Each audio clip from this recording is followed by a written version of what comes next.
بدك قلتم زوجي دفي زركب زلو እግዚአብሔር ቃል ሁሉ ይሞ ለዛው ዲዚአ ትንኪያ ወይዶ ሰላም ተከታተልቲ ሶል ሚዲያ አብዛው ዘለኹም ሰላምኩም ይብዛሕ ድቅስ ክንትስ ኤርትራውነት ጉርመነት አይምረሰ እንዳበልኩ ክብራት ተከታተልቲ እቶም ሓደስን ሶል ሚዲያ ዝሆንኩም ሳብስክራይብ ገብሩ ኸሙ ኸአ ናብ ሶል ሚዲያ ሳብስክራይብ ንክገብሩ ኸአ ክትዕድሞም ያላ ፎርሳ ተከታተልቲ ሶል ሚዲያ 200,000 ነብጽሐያ قريبا لا 180,000 سبسكرايب مالتيو دقي مدقاقي مخا بلب بخمسكنوكم يدلي كلاتكم كابلاك جمرو إذا فيديو دسرحة ناب كله إرتراويان متان نختباتح شربلو أزيا قداسي حابريتا كبرات تخطاتلتي سول ميديا لومي هقراود غانتا إرترا ريبسي كاملس قطم كتكايديا بزي ساعات زي أيرو بتتنبرو له هاجر كتما زلهم موبوتا أيرو كيك أوف تايم زبلله 10:04 دحرقاتري UTC فمون 10:05 مالتي CET زبل أب جوجل آتيهم كيرو بقطتا نختكاتاتلو تدلي خا أبتا قداميت كومنتي أباخ قدهمكمي بقطتا نختكاتاتلو تدلي كبرات تكاتات سول ميديا أبتا قداميت كومنتي أباخو قد فولكمي يالا فرصة نعيكا يحبسني لايك بمقباركم شير نحر دايلكمو سابسكرايب نحر دايلكمو نحنا خا فهيرنا فهيرنا غنمصالكمينا عوت نهاجراوي دانتا إرترا ريدسي كاملس بتعمي أزيا مامو زغونت هاجراوي دانتا إرترا تبقيسالا كم تعوت 100 زتارات رقودة يكونن كل جزء إرتراوي وفيرو مستعوتي إرتراوي وفيرو مستعوتي كاب كلبات نايدق زتصاوت بوزحات تسليفه مالو بوزح وصايتاتي قليل وصايتات ايكونن حجي اتبرهان نقدمينا اندامصيو نتوب صلاتنا خا خنتي ليتن معالتن هاجراوت إرترا عس اجري إرترا امدخام عبد راس تصاوتو دنبعنا خنسغروكم ينا نوسدوكم ينا انداتباهل خيد صدحه حجيغن صحينا اندابره قيمو كبرات تخاتاتل تحجون تتكاتاتلو بلايف التدلي سبات ابتا قداميت كومنتي ابا اخبركم سمناي مكتتال كونلكم انداتمنخو لما عنتي بتعمي ازيو اقداسي وانا وزعبا لدتو ايانو نسرعت بعلقنا زغور فلوم يبلوم ولا شي غيزه مس إرترا زلو الرأيا سماي مدرن انتخونه ابزي سرعت بعلقنا زغورو زلو نحنا خن إرتراويان كون كورع يغبا لبدوتو خيترفه مس عماصي سرعت بعلقنا دوب بمبالو واغا خمزه خفلان ኢትዮጵያ ተዛሪቡለሞ እስከ ንስማዓዮ ሐሳብ ተረሻ خبرات ተካታተል በዚህ አስቸጋሪ ወቅት ላይ ወደ ዩናይትድ አረብ ኤሚሬት በቀጥታ በአካል ተጉዘዋል እንዲሁም ደግሞ በስልክ ደውለው የሰጧቸውንም አንዳንድ አስተያየቶች ተመልክታል ብዬ አስባለሁና አሁን ዓለማችን ያለችበት መካከለኛው ምስራቅም የአፍሪካ ቀንድም ባለበት ሁኔታ ላይ ኢትዮጵያ ከዩናይትድ አረብ ኤሚሬት ጋር በመተባበርና እንግዲህ ያ ማለት የነ እስራኤልና የነ አሜሪካን ጎራ ማለት ነው በዚህ በአፍሪካ ቀንድ ባለው ደግሞ በሱዳን ጦርነት ውስጥ ከተቀናቃኙ ከነ ሄመቲ ጋር በመተባበር ነው ኢትዮጵያ ስሟ እየተነሳለውና እንደው በሁለቱም ቀጠናዊ ጉዳዮች ላይ የኢትዮጵያን ተሳትፎና ራሷን አላይን ያረጋችበት ያለበትን ሁኔታ እንዴት ነው የምትመለከተው? አሳዛኙ ነገር እሱ ነው ጴጥሮስ እና እውነቱን ለመናገር አሁን ኢትዮጵያ ያራመደች ያለውን ቀዳማይ ሚኒስትር አብይ አህመድ ኣብዚ ሕጂ እዋን ምስ ኢማራት ወጊኑ ከምኡውን ናብ ኢማራት በፂሒ ነይሩ እሞ ኣብዚ ተኣፋፍ እዋን ስለዚ እዚ ዲፕሎማሲ ኣብ መንጎ ኢማራት ዓረብን ኣብ መንጎ ኢትዮጵያን ብኸመይ ትሪኦ ክብል ንልደቱ ተወኪስዎ ጋዜጠኛ ልደቱ ብጣዕሚ ይሕዝን ኢሉ ይጅምር ዲፕሎማሲ አካሄድ እንደው ከዲፕሎማሲ ሳይንስ ነው ዲፕሎማሲ አንፃር ለመተንተን መሞከርም አሳፋሪ ነው የሚመጥን አይደለም ምክንያቱም የአንድ ሀገር ብሔራዊ ጥቅም በየት መንገድ ነው ሊገኝ የሚችለው ተብሎ ተሰልቶ አይደለም አሁን የውጭ ግንኙነት እየተካሄደ ያለው አንድ ስልጣንን የሁሉም ነገር የሁሉም ነገር የበላይ አድርጎ የሚያይ መሪ አለ። ያ መሪ ለስልጣን የበላይነትና መቀጠሌ ጥቅመኛል ያለውን አቋም ነው የሚያራምደው እንጂ የኢትዮጵያ አቋም አይደለም የሚራመደው። ያ ባይሆን ኖሮ ጠቅላይ ሚኒስትሩ ቅድም ያልከውን ንግግር አይናገሩም ነበር። ማንኛውም ሀገር ከአካባቢ ክራይሲስ አይጠቀምም፣ ይጎዳል። እዚ ዲፕሎማሲ ነክትብሎ ብጣዕሚ ሕፍረካ ዲፕሎማሲ ማለት ሳይነስ እዩ። ሳይነስ ክሳብ ዝኾነ እዚ ናይ በይኑ ወይ ከዓ ንጥቕሙ ኢሉ ዝገብሮ ዘሎ ተደይ ኮይኑ ንኢትዮጵያ ረብሓ ኣይኮነን እዚ ምስ ኢማራት ዝገብሮ ዘሎ ዲፕሎማሲ ይብል ይቕፅል። ማንኛውም ሀገር ከአካባቢ ክራይሲስ አይጠቀምም፣ ይጎዳል እንጂ። ግን እሳቸው የሚያዩት ጉዳዩን ከአገር ጥቅም እና ፍላጎት አንጻር አይደለም፣ ከራሳቸው የስልጣን የበላይነት አንጻር ነው። ለስልጣን የበላይነታቸው ብለው አሁን ከሚያካሂዱት ጦርነት አንጻር ብቻ ነው የሚያዩት። እና እውነቱን ለመናገር አሁን ኢትዮጵያ ምን አይነት ዲፕሎማሲ እያራመደች ነው፣ ከምን አንጻር ነው ብሎ መተንተንም የሚያስችል ነገር አይደለም ያለው። በጣም የወረደ በታሪካችን አይተነው በማናቅ መጠን ብጣዕሚ ዝወረደ ኣብ ታሪክ ተራኢ ዘይፈልጥ ዝውን ዲፕሎማሲ ክትብሎ ይትኽእልኒኻ ብጣዕሚ ኣዝዩ ዝሕፍር አካይድ አይ የዘገጠ ዲፕሎማሲ ነው እየተካሄደ ያለው እና ኢትዮጵያ በዲፕሎማሲ ረገድ ትልቅ ሚና ያላት ሀገር ነች። እውነቱን ለመናገር ካላት የድህነት አቅም ጋር የማይመጣጠን የተጽዕኖ ፈጣሪነት ሚና ነው ያላት በዓለም ዲፕሎማሲ ረገድ። የተባበሩት መንግስታትን ከመሰረቱት ሀገሮች ውስጥ አንዷ ናት። የአፍሪካ ህብረትን ከመሰረቱ ሀገሮች ውስጥ አንዷ ናት። ቀደም ሲል ከመቶ ዓመት በፊት እኮ ከቅኝ ገዢዎች ጋር ምናልባት በብቸኝነት በመደራደር ከቅኝ ገዢዎች ጋር በመደራደር የምትታወቅ ብቸኛ ሀገር ነች እና በዓለም ፖለቲካ በዓለም ዲፕሎማሲ ትልቅ ኣብ ዝሓለፈ ኣብ ግዜ ደርጊ ሃይለ ስላሴ ከምኡውን ኣብ ናይ ስርዓት ህወሓት እውን ናይ መለስ ዜናዊ ኣብ ዝነበረሉ ነፍሲሄር ብዲፕሎማሲ ደሓን ዝኾነ ነይርዋ ማለት ተሰማዕነት ዋላ ሽሕ ግዜ ድኻ ትኹን ዳ እምበር ዲፕሎማሲ እውን ክትብሎ ይትኽእልኒ ኢኻ። ናይ ለማናይን ተኻባይን ግን ከምኡ ክብል ኣይክእልኒ። ናይ ለማናይን ተኻባይን ኢትዮጵያ ዲፕሎማሲ ዘይኮነ ተካይድ ነይራ ልደቱ ናይ ለማናይን ተኻባይን ተለኣኺት እያ ልክዕ ከምዚ አብይ አሕመድ ተለኣይኹ ዝገብሮ ዘሎ እቶም ካልኦት እውን ምዕቡላት እዮም። ምዕቡላት ግን ካብ አብይ አሕመድ ግን ቁሩብተይ ዝሓሹ እዮም። ቁሩብተይ እቲ ዝገብርዎ ወሽለኽለኽ ስኢልካ ምድራስ ንሓለፍቲ ንላዕለወ ሰብ ስልጣናት ከይድካ ኮሸምሸም ምባል እግሪ ምሕፃብ ገለ የብሎምን። እቶም ዝሓለፉ ግን እቲ ፖሊሲ ናይ 4 ኪሎ ግን ከምኡ እዩ። መደራደር ከቅኝ ገዢዎች ጋር በመደራደር የምትታወቅ ብቸኛ ሀገር ነች እና በዓለም ፖለቲካ በዓለም ዲፕሎማሲ ትልቅ ሚና ከአቅሟ በላይ የሆነ ትልቅ ሚና የነበራት ሀገር ነች በእውነት። እና አሁን ግን በጣም በሚያሳዝን ሁኔታ የወረደችበት ሁኔታ ነው ያለው እና ብዙ ጊዜ ደግሞ የምትታወቀው በገለልተኝነት ሚናዋ ነው እና አንድ አቋም ከመውሰዷ በፊት በደንብ ጉዳዩን ከግራ ቀኝ መርምራ ነው አቋም የምትይዘው እና ብዙ ጊዜ የምትታወቀው ገለልተኛ አቋም በመያዝ ነው። ያም ደግሞ ጠቅሟታል። የሚገርም ይሄ የገለልተኝነት አቋም በአፄ ኃይለ ሥላሴ ጊዜ በስፋት የነበረ ነው። በኢህአዴግ ጊዜም በስፋት የነበረ ነው። እንዲሁ ዘለው የሌሎች ግጭትና ጠብ ውስጥ የሚገቡ መንግስታት አልነበሩንም እና አሁን ግን እንደዛ አይደለም። ኦኬ ቅድሚ ሕጂ ኢትዮጵያ ትፍለጥ ብገለልተኛ ማለት ዘይ ድምፂ ተዓቅቦ ወይ ከዓ ዘይ ሸራዊት ብኸመይ እያ ትፍለጥ ነይራ ኣይመስለንን። ኢትዮጵያ ዝሃብዋ ንዓቶም ትድግፍ ዳ እምበር ለማናይ ንዝተኸበሉ እዩ ዝድግፍ። ግን ፍልይነት ኣለዎ። እዚ ስርዓት ኣብይ ክትገልፆ ነፀግመካ እንዲ ከምቲ ፕረዚደንት ኢሳያስ ኣፈወርቂ ዝበሎ ዕሸል ናይ ዕሸል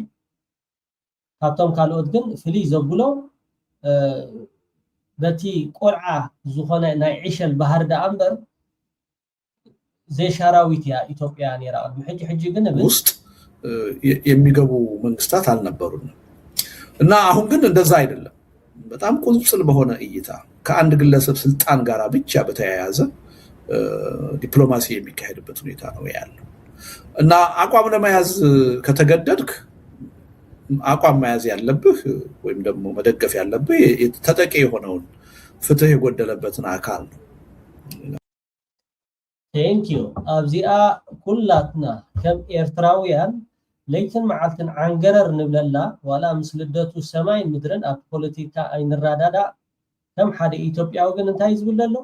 ምስቲ ዝተበደለ ምስቲ ዝተወጽዐ ምስቲ ዝተወረ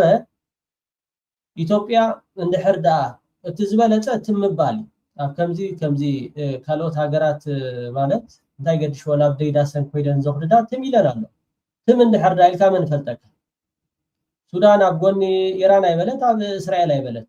ኤርትራ ከምኡ ካልኦት ሃገራት ከምኡ መብዛሕተን ናይ ዓለም ከምኡ እየን እዚ ግን ብፍልይ ዝበለ ማለት እዩ ምስቲ ዓማጺ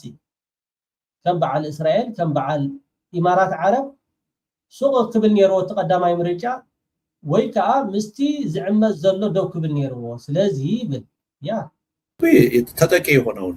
ፍትህ የጎደለበትን አካል ነው ያን ማድረግ እንኳን የማያስችል ሁኔታ ደግሞ ካለ ዝምታን ነው የምትመርጠው ገለልተኝነትን ነው የምትመርጠው ዲፕሎማሲ የማያውቁ ሆነው አይደለም ብዙ ሀገሮች በዚህ ጉዳይ ላይ ጠቅላይ ሚኒስትር አብይ ያደረጉትን ነገር ያላደረጉት ዲፕሎማሲ ስለሚገባቸው የሀገር ብሔራዊ ጥቅም ምን ማለት እንደሆነ ያን ጥቅም እንዴት ማስጠበቅ እንደሚቻል የተሻለ ግንዛቤ ስላላቸው እኛ ግን ሪሊ በዚህ ረገድ በጣም ኢንስቲትዩሽናል የሆነ ሚሞሪ አለን በዲፕሎማሲ ረገድ በጣም የላቀ ሚና ነው የነበረን ግን እንዳልነበርን ሆነን አሁን በጣም በሚያሳዝን ሁኔታ እንደዚህ አይነት ተራ የሆነ የዲፕሎማሲ ጨዋታ ውስጥ የገባንበት ሁኔታ ነው ያለው እና ያው ሰውየው እንደ ሀገር ስለማያስቡ አንድ ቀውስ ሲመጣ ይሄ ቀውስ ችግር ውስጥ ያስገባናል ጥንቃቄ ማድረግ አለብን ብለው አይደለም የሚያስቡት ከዚህ ቀውስ ውስጥ ምን የተሻለ ነገር ምን ጥሩ ውጤት ለኔ ለራሴ ያገኛለሁ ብለው ነው የሚያስቡት ይሄን እንዲህ አይነት አስተሳሰብ ከአንድ ተራ ግለሰብ የሚመነጭ ነው እንጂ ከአንድ ትልቅ ሀገር መሪና ከሀገር የሚመነጭ አይደለም እና ሰውየው ምን ያህል የዲፕሎማሲ ሀሁ ያልገባቸው እንደሆነ ጉዳዩን ከሀገርና ከህዝብ ጥቅም አንፃር ሳይሆን ከራሳቸው ስልጣን ብቻ አያይዘው የሚያዩት እንደሆነ የሚያሳይ እና በጣም የተሳሳተ አቋም ነው ያራመዱት በምንም ተአምር እዚህ ችግር ውስጥ ራሳችንን ማስገባት አልነበረብንም ቢያንስ የገለልተኝነት አቋም መያዝ ነበረብን እንጂ ለአንደኛው ወገን ያውም ደግሞ ለተበዳዩ አይደለም ለበዳዩ ወገን ቆመን መታየት አልነበረብን ይሄ ከኢትዮጵያ የዲፕሎማሲ ታሪክ የሚጻረር አብሮ የማይሄድ በጣም የተሳሳተ አመለካከት ነው ይሄ ተኺልና ተሚኸ ንብል ነርና ተቀዳማይ ጽቡቕ ምርጫ ትምባል ገለልተኛ ኣብዚ ጉዳይ እዚ ከምዘይ ምልከተካ ትሚልካ ሱኢልካ ትዕዘብ ተቀዳማይ ነገር ክኸውን ዝግብኦ ንሱ ነይሩ ካብቲ ዝሕዝነካ ግን ኢትዮጵያ ምስቶም በደልትን ምስቶም ዓመፅትን ምስኦም ደው ምባላ ንዓኣቶም ከዓ ድምፂ ኮይና ትድግፎም ከም ምህላዋ መጠን ፅባሕ ንጎ እንታይ ሳዕብየን ከውርደላ ከም ዝኽእል ምግማቱ ከቢድ ለተበዳዩ አይደለም ለበዳዩ ወገን ቆመን መታየት አልነበረብን ይሄ ከኢትዮጵያ የዲፕሎማሲ ታሪክ የሚጻረር አብሮ የማይሄድ በጣም የተሳሳተ አመለካከት ነው ይሄ ምናልባት ወደፊት ዋጋም ሊያስከፍል ይችላል ሪሊ በአካባቢው ሀገሮች ኢትዮጵያ እንዴት ነው የምትታየው የሚለው ነገር እንደምታው ቀላል አይደለም እውነቱን ለመናገር በዛ ደረጃም አሁን ትልቅ ችግር ውስጥ እየገባን ነው ከፍተኛ ይቅርታ ላቋርጥና ምንድነው ጠቅላይ ሚኒስትሩን ከዩናይትድ አረብ ኤምሬት ጋር በዚህ ደረጃ ያጣበቃቸው እንግዲህ በሀገር ደረጃ ቢሆን ኢትዮጵያን ብዬ ጠራለሁ ግን ይሄ የሀገር ጉዳይም ሳይሆን ኢቭን ሌሎች በካቢኔያቸው ውስጥ ያሉ ሰዎች እንኳን አብረው እንደ ፖለቲካል ዴሊጌሽን ሆነው የሚቀርቡበት ሳይሆን ተናጠል የሆነ ጠቅላይ ሚኒስትሩ ልዩ በሆነ ሁኔታ ነው ከዱባዩ መሪ ጋር ግንኙነት ያላቸውና በዚህ ደረጃ ሊያጣብቃቸው የቻለ ወይም ደግሞ ለእያንዳንዱ ጉዳይ ላይ ፈጥነው ወደ ዱባይ እንዲሮጡ ያስገደዳቸው ጉዳይ ምን ሊሆን ይችላል? ምንም ውስብስብ አይደለም ጴጥሮስ ገንዘብና መሳሪያ ነው እሳቸው ስልጣኔን ማቆየው በጦርነት ነው ብለው ያምናሉ ያልተገባ ጦርነት ውስጥ ገብተዋል 3 ጦርነቶች ሜጀር ጦርነቶች እቲ ክንብሎ ድፀንሐና ቀድማ ቢልና ብዙሓት ኤርትራውያን እውን ተዛሪብኩም ኢኹም ንምንታይ ናብ ኢማራት ዓረብ ከይኑ እንድሕር ኢልና እታ ትንፋስ ወይ ከዓ ሂወቱ ንኣብይ ኣሕመድ ንኢትዮጵያ ደይኮነስ ንኢትዮጵያ ከምዚ ክሰምዖ ፀናሕኩም ብጣዕሚ ዋጋ ከፍላ ምዃኑ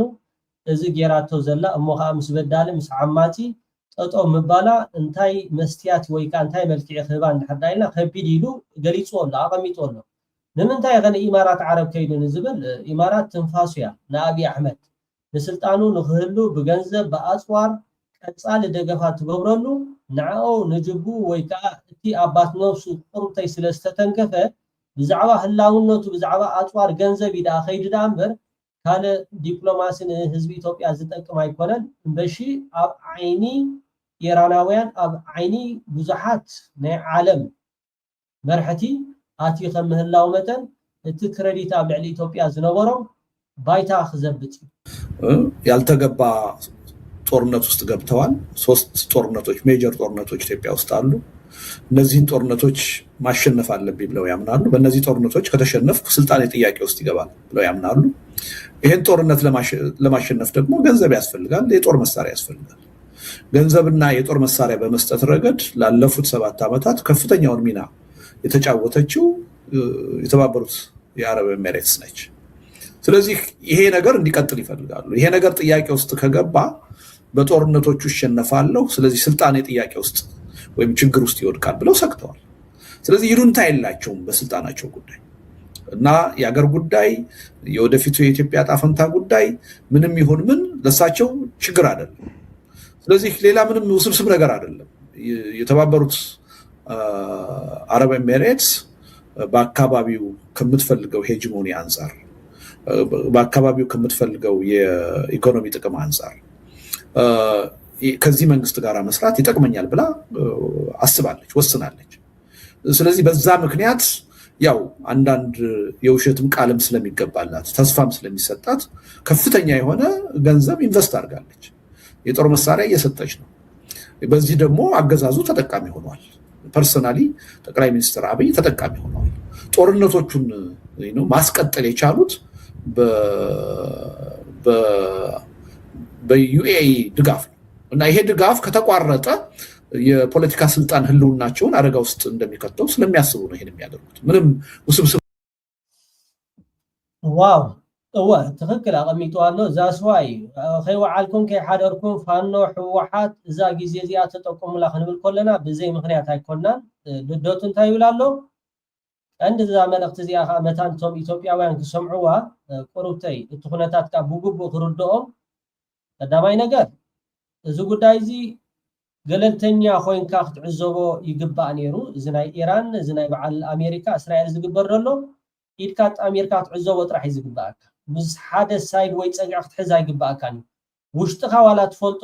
ይኹን ዳ እምበር ከም ሓደ መንግስቲ ወይ ከዓ ከም ሓደ መራሒ ሃገር ኣብ ጎኑ ክስተለኹ ገለልካ ምዝራብ ኣገዳስነት የብሉን ትክክል ግን እንድሕር ሱኢልካ ከምኡ ክትገብር ወልፍ እንድሕር ዳ ሃሊካ ኮይኑ ግን ኣብ ጎኒ ተበዳሊ ጠጠው ክብል ነይርዎ እምበሺ ምስቶም ቀተልትን ምስቶም በደልትን ጠጠው ምባሉ ንኢትዮጵያ ጽባሕ ንጎ بعيني ማሕበረሰብ ዓለም ብጣዕሚ ከቢድ ዋጋ ከም ዝኽፍል ቀሊል ኣይኮነን ካልእ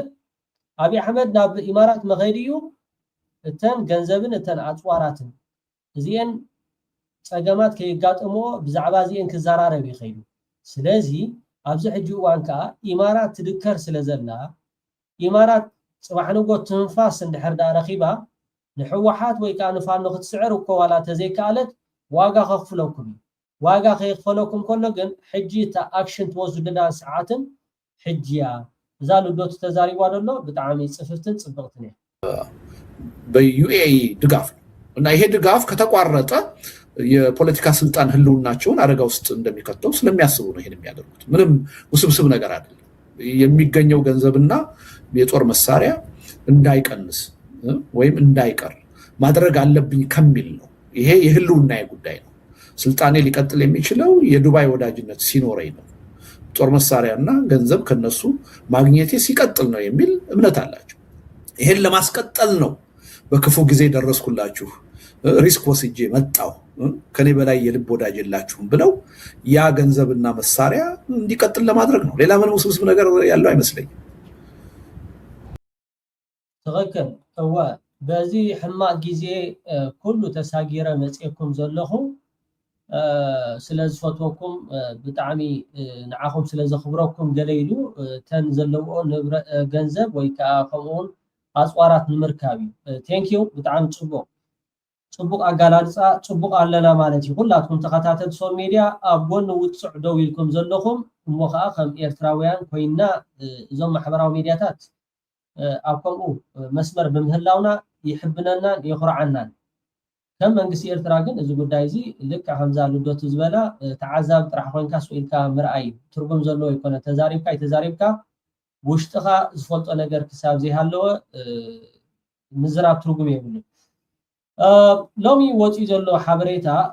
ኤርትራ ኣብዚ ሕጂ እዋን ኣብ ቀይሕ ባሕሪ ብዝለዓለ እዚ ዝካየድ ዘሎ ኩነታት ብምግንዛብ ንውሕስነት ቀይሕ ባሕሪ ላዕለዋይ ደረጃ ሒዛ ኣብ ውሕስነት ንቀይሕ ባሕሪ ኣብ ምውሓስ ትገብሮ ዘላ ብዝተራቐቐ ምንቅስቃሳት ትገብር ከም ዘላ ዝሕብር ኣብ ናቕፋ ፕረስ ወፂኡ ኣሎ። ብጣዕሚ ሓይሊ ባሕሪ ኤርትራ ካብቲ ፅቡቅ ነገራቱ ጥር ትብል ብወገን ቀይሕ ባሕሪ ይኹን ብመሬት ይኹን ብሰማይ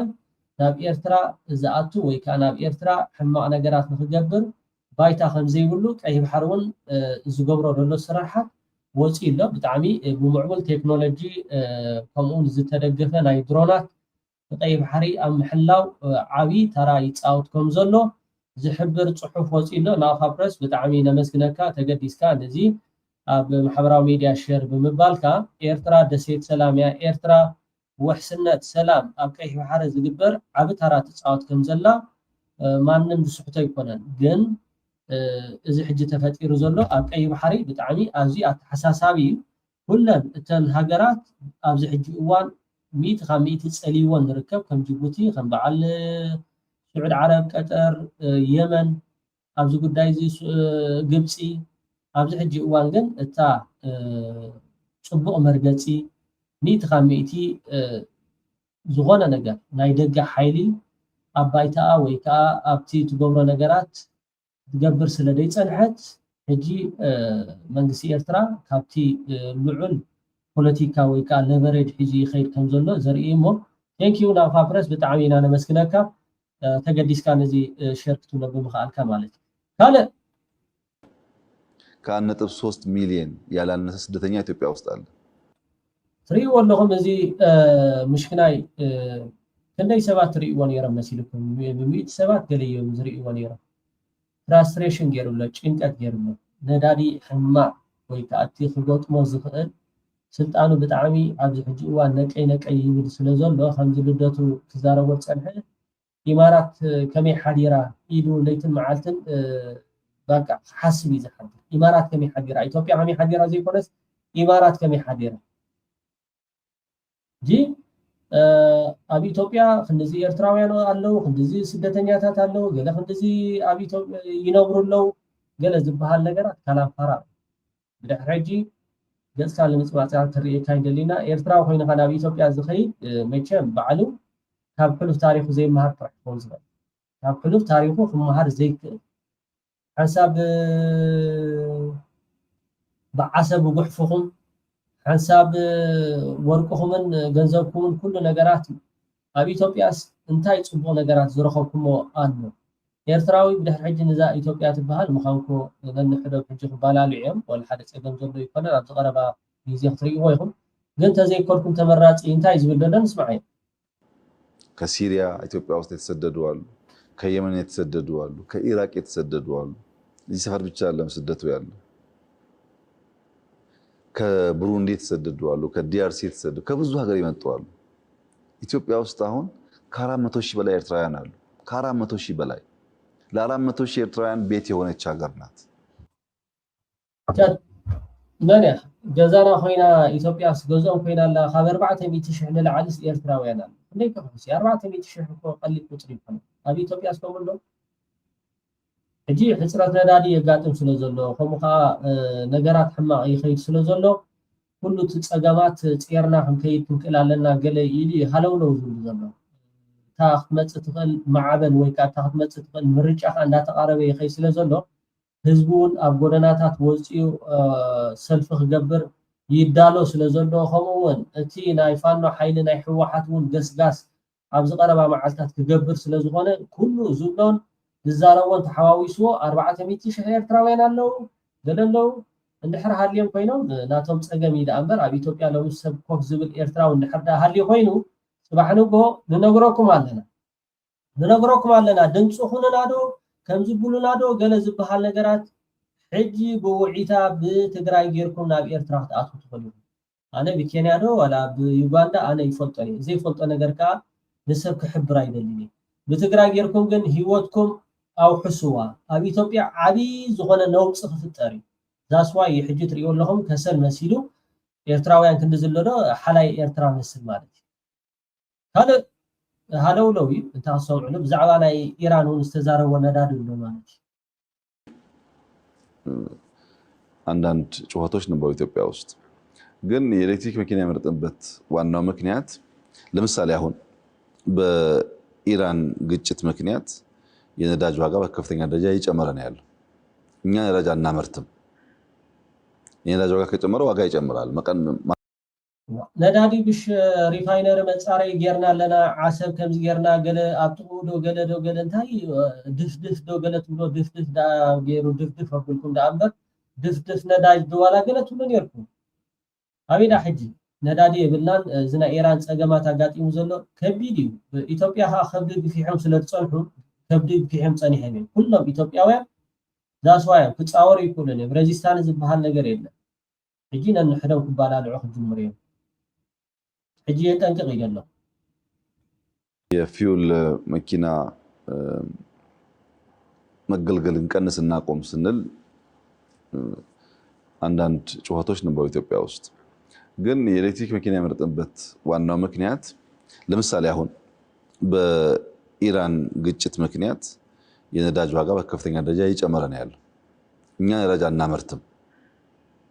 የነዳጅ ዋጋ ከጨመረ ዋጋ ይጨምራል ማስተካከል የምንችልበት መንገድ የለም ይሄ ዓለም ችግር ስለሆነ ኤሌክትሪክ መኪና ተበራከተ ማለት ቅድም እንዳልኩት በጣም በርካታ የታዳሽ ኃይል ኢነርጂ ማምረት የምትችል ሀገር ስለሆነች ኢትዮጵያ ለምሳሌ 100 ኪሎ ሜትር ለመጓዝ 100 ብር ነዳጅ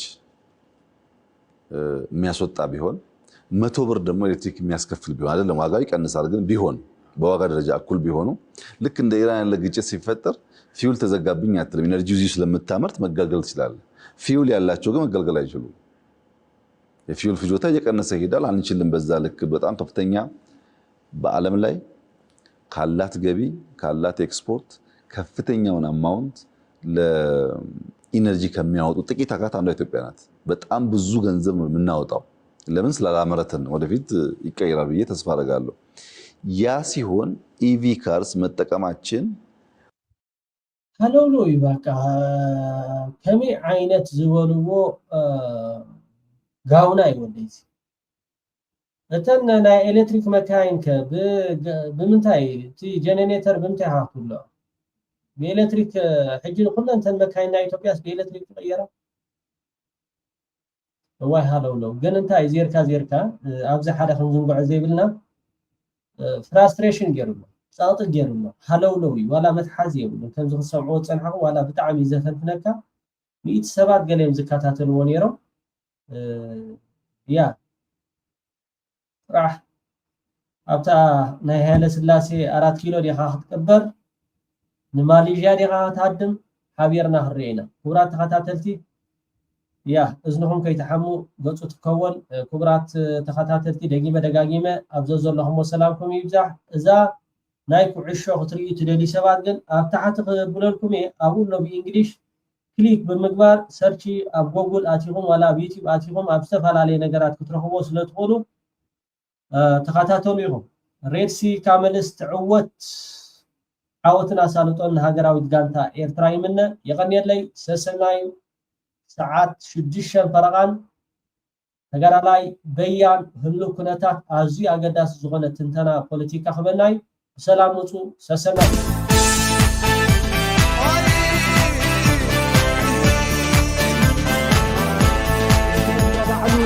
بجد قلتم زوجي دفي زركب ዘሎ እግዚአብሔር ካ ባለ ሁሉ ይሞ ለዛ ዘውድ እዚኣ ስንኪያ ወይ